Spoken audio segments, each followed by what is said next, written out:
आज आपण ज्यांच्या सुरक्षेसाठी उभे आहोत त्याच समाजातील काही निरागस चेहरे अजूनही आधाराच्या शोधात आहेत. आईवडिलांच्या मायेपासून दूर असलेले अनाथ मुले, आईवडिलांच्या मायेपासून दूर असलेली अनाथ मुले, त्यांच्या डोळ्यात स्वप्न आहे, पण स्वप्नांना आधार देणारा हात हवा आहे. अशाच या लेकरांसाठी सुरक्षा रक्षक सामाजिक उत्कर्ष सेवा संस्था एक छोटासा प्रयत्न करत आहे आणि त्या प्रयत्नाला तुमच्या सहकार्याची गरज आहे. त्या प्रयत्नाला तुमच्या सहकार्याची गरज आहे. नमस्कार मित्रांनो, प्रवीण उटेकर ह्या यूट्यूब चॅनलमध्ये आपले खूप खूप स्वागत. मित्रांनो, कशात मजात ना असायलाच पाहिजे. मित्रांनो, आता सर्वत्र आनंदानंदकडे जिकडे तिकडे चोहीकडे, कारण पगारवाढ ही होते. सजेशन ऑब्जेक्शन आल्यानंतर पगारवाढी आपल्याला दरवर्षी ज्या पद्धतीने होते त्या पद्धतीनं लवकरात लवकर आता ही पगारवाढ जाहीर होणार आहे. प्रत्येक वेळी आपण आपल्या चॅनलच्या माध्यमातून ज्या काही विषय आपल्या सुरक्षा रक्षकांच्या निगडीत असतात ते विषय आपण नेहमी पुढे पुढे ठेवत आलो आहे आणि सर्वांना आपण आपल्या चॅनलच्या माध्यमातून माहिती देतो आहे.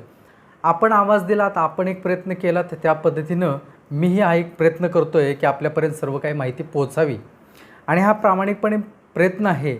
तसाच प्रयत्न आपण या सुरक्षा रक्षक सामाजिक उत्कर्ष सेवा संस्था या माध्यमातून करतो आहे आणि त्याच माध्यमातून आपल्याला अशा गरजू मुलं जे आहेत जी खरं वास्तविक अनाथ आहेत आणि अशाच अनाथ मुलांना बघा मित्रांनो, आज आपण दिवस रात्र काम करणारे सुरक्षा रक्षक, ऊन वारा पाऊस याच्यामध्ये आपण काम करतो आणि काम करत असताना आपल्याच आजूबाजूला असणारे काही आपल्या ह्या समाजामधील जी काय अशी घटक आहेत, अशी काही मुलं आहेत, ते अनाथ आहेत. आता परिस्थितीनुसार त्यांच्यावरती ओढवलेली ती परिस्थिती. आता त्या परिस्थितीमध्ये त्यांच्याकडे भरपूरसं काही करू शकतात ते, किंवा या समाजामध्ये येणारा पुढचा जो चांगला समाज आहे तो सुद्धा हाच आहे मित्रांनो. आणि त्याला घडवणं ह्या समाजाचं कर्तव्य. ज्या ठिकाणी आईवडील नाही आहेत, परिवार नाही आहे, तर समाजाच हा एकच परिवार आहे आणि त्याच समाजानं त्या समाजानं परिवार बनून त्या अनाथ मुलांना मदत केली पाहिजे.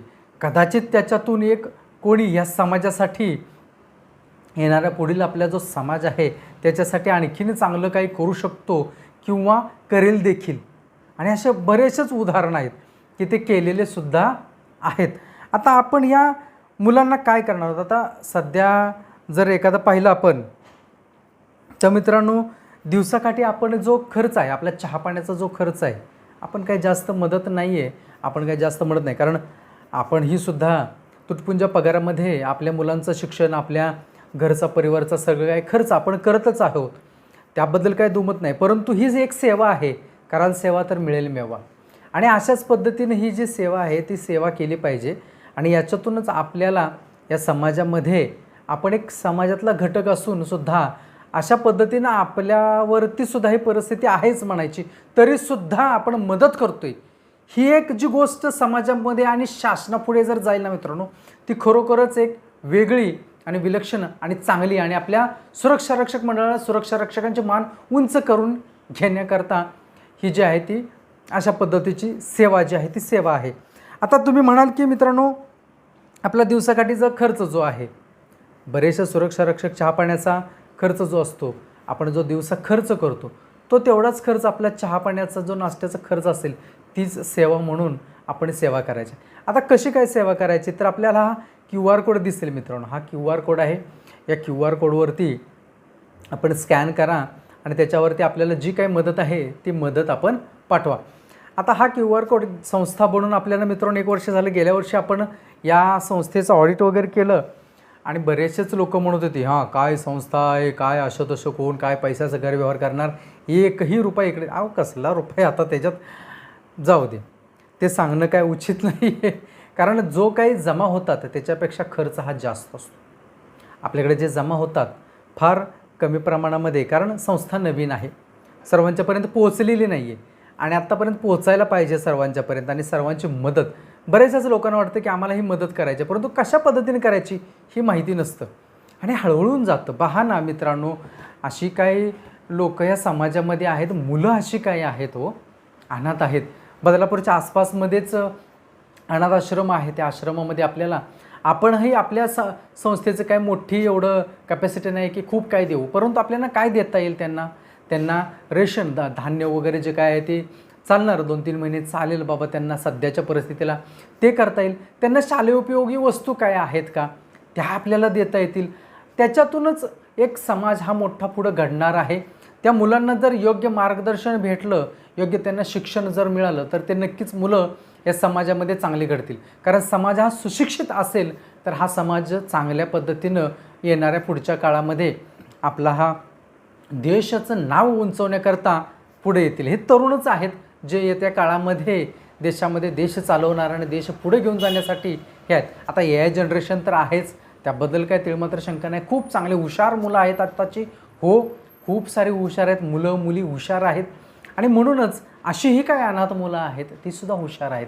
परंतु त्यांना ज्या आपल्या इतर जे मुलं आहेत, जे परिवारामध्ये चांगल्या परिवारामध्ये आहेत, ज्यांच्याकडे पैसा अडका सर्व काही आहे, त्या घरामध्ये AC रूममध्ये बसून शिकणारा तो मुलगा, त्याच्याकडे सर्व काही आहे. पण एक असं आहे की त्याच्याकडे काहीच नाही आहे, काहीच नाही. शिकण्याकरता त्याला जे साहित्य पाहिजे ते साहित्यसुद्धा नाही आहे. पण त्याचं ध्येय, त्याचं स्वप्न आहे. त्या स्वप्नाला आपण एक आधार बनवूया, छोटासा का होईना, पण आपल्याला आधार बनायचा आहे. आणि म्हणूनच आपल्याला ही मदत करायची आहे.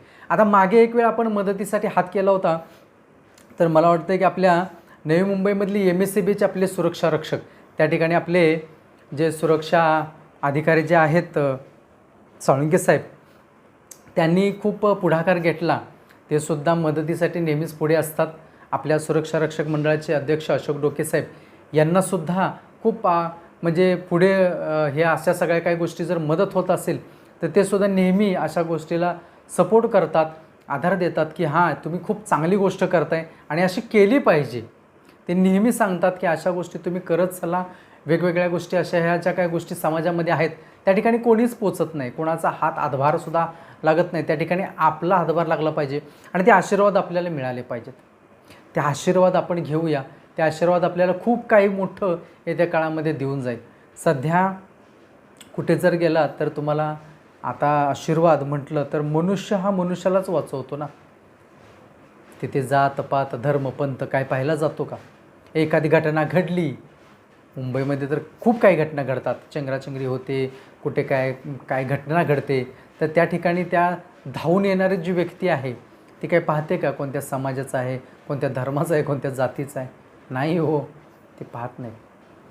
घडलेल्या घटनेला तिथं सामोरे जाऊन त्यांना काय मदत करता येईल ती मदत मात्र पुढे येणारा धावून येणारा व्यक्ती करत असतो. त्यांना हॉस्पिटलमध्ये पोहोचवतो. त्यांचे सर्व काही जे काही सेवा असेल ते करावं लागते, तो व्यक्ती करतात. म्हणजे ह्या समाजामध्येच आहेत ना, आपण पाहिलं या समाजामध्ये आणि बरेचसेच आहेत. आणि म्हणूनच असे हळहळणारे आपले जे सुरक्षा रक्षक आहेत ते आहेत. नवी मुंबईमधले MSCBचे सुरक्षा रक्षकसुद्धा प्रामाणिकपणे त्यांनी मदत केली.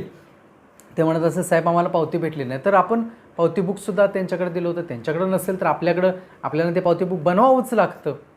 काही त्याच्यामध्ये नाही, बनवावंच लागतं. ऑडिट करायच्या वेळेस सगळं IT फाईल रिटर्नसुद्धा केलेलं आहे आपण. गेल्या वर्षी आपण ऑडिट केलं आहे. ऑडिटसुद्धा करून IT फाईल रिटर्न सुरक्षा रक्षक सामाजिक उत्कर्ष सेवा संस्था आणि ती सबमिटेड आहे. धर्मादाय आयुक्ताला सबमिटेड आहे.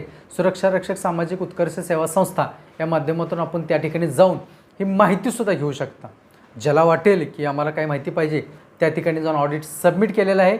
तुम्ही त्या ठिकाणी जाऊन पाहू शकता, तुम्हाला पाहायलासुद्धा मिळेल.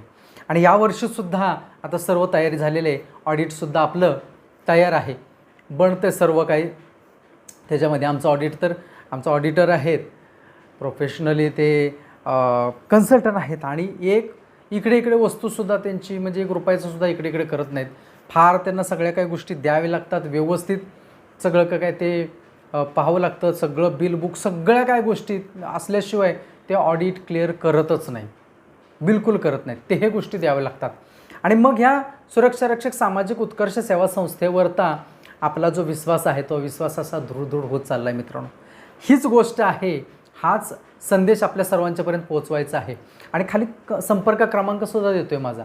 हा संपर्क क्रमांक आपल्याला फक्त संदेश, जर तुम्हाला हा QR कोड हवा असेल तर मेसेज करा, आराताई वापरायला सुरुवात करा. आता WhatsAppसुद्धा तुम्ही पाहिलं असेल की काही वेळेस ते आता पेमेंटसुद्धा मागेल काही दिवसामध्ये. मेटाने आता सुरुवात केली, ते सुद्धा होईल. मेटा करते तर इकडं नोटांचं पण चाललं आहे. आपल्या नोटासुद्धा बदलणार आहेत. त्याच्यावरती एक वेगळा व्हिडिओ मी नक्कीच बनवेन आणि तीसुद्धा माहिती तुमच्यासमोर ठेवीन की बाबा नोटा बदलणार म्हणजे काय, नोटबंदी परत होणार आहे का, ह्या सगळ्या माहिती आपण येणाऱ्या काळामध्ये म्हणजे येणाऱ्या पुढच्या व्हिडिओमध्ये आपण चर्चा तर करणारच आहोत मित्रांनो. तत्पूर्वी मित्रांनो, ह्या सगळ्या काय गोष्टी आहेत, या समाजामध्ये राहणारे आपले हे गोरगरीब मुलं जे आहेत ते अनाथ आहेत, त्या अनाथांना एक हात म्हणून आपण बनूया. आणि या प्रभावशाली 2 काही वळी आपण माझ्याकडे आहेत. आपण फक्त इमारतीची नाही तर स्वप्नांचीही सुरक्षा करूया. वा. आपण फक्त इमारतीची नाही तरी स्वप्नाचीही सुरक्षा करूया. एक मुलाच्या डोळ्यातलं हास्य, एक मुलाच्या डोळ्यातलं हास्य हीच खरी कमाई आहे. एक मुलाच्या डोळ्यातील हास्य हीच खरी कमाई आहे. पटते बरं का आपल्याला. ज्यांना कुणाचा आधार नाही, ज्यांना कुणाचा आधार नाही त्यांच्यासाठी आपण आधार बनूया, त्यांच्यासाठी आपण आधार बनूया. आपली छोटीशी मदत एखाद्याचं संपूर्ण आयुष्य बदलू शकते. आपली छोटीशी मदत एखाद्याचं संपूर्ण आयुष्य बदलू शकते. अशाच काही आपल्यालासुद्धा काय ओळी सुचत असेल तर त्या कमेंट्स बॉक्समध्ये नक्की लिहा मित्रांनो. आणि खरोखरच आपल्या या सुरक्षारक्षक सामाजिक उत्कर्ष सेवा संस्थेचा प्रवास असाच आपला हा पुढं चाललेला आहे. अशाच पद्धतीने चालावं, अशाच पद्धतीने मदत जी आहे ती आपली होत राहावी. एक हात मदतीचा कराल सेवा तर मिळेल मेवा, अशा पद्धतीची ही गोष्ट आहे. म्हणून मित्रांनो, तुर्तास थांबूया. व्हिडिओ आवडल्यास लाईक करा, शेअर करा, चॅनल सबस्क्राईब करायला विसरू नका. जाता जाता भेटूच आपण पुढील व्हिडिओमध्ये. तोपर्यंत आपली सर्वांची काळजी घ्या. नमस्कार.